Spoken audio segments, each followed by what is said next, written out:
I det her sæt her starter Jeppe inde i stedet for Peter. Det vil sige, med hensyn til backstrike-position. Hør nu efter! Vi er i Skopje. Danmark er bagud 2-1 i sæt til Makedonien i EM-kvalifikationskampen i volleyball. Vi er klar til fjerde sæt i en heksekæde, hvor danskerne har hjemmedommere, publikum og et tæt makedonsk hold imod sig. Sættet bliver tæt ligesom de tre første. Jesper Lundtang server. Danmark kan redde sættet hjem. Mads står helt fejlplaceret. Helt fejlplaceret. Mads!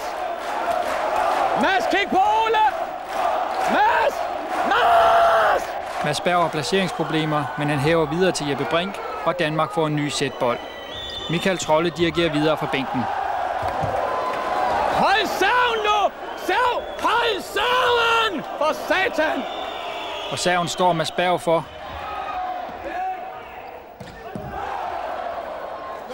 Sikre!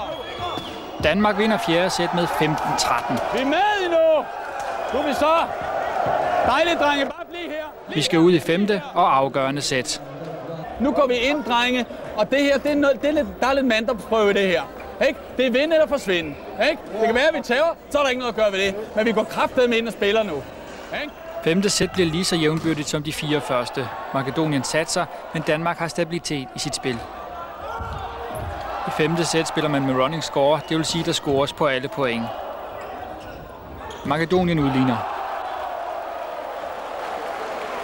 Holdene følger stadig ad. Danmark server.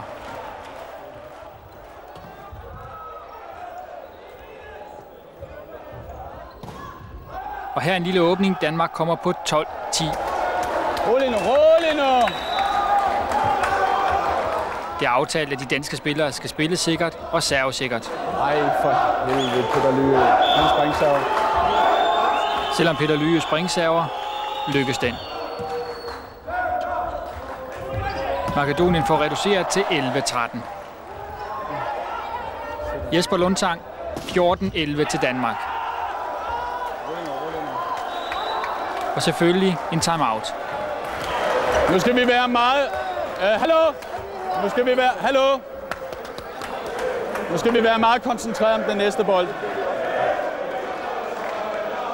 Danske FN-soldater, der er udstationeret i Makedonien, var på lægterne. Ja! Yes! Det var noget af en herrekamp. Det var det sgu. En herrekamp under himmelstrøg, hvor dommere og modstandere gav alt, hvad de havde. Med midler, vi nordboer nok aldrig helt vender os til.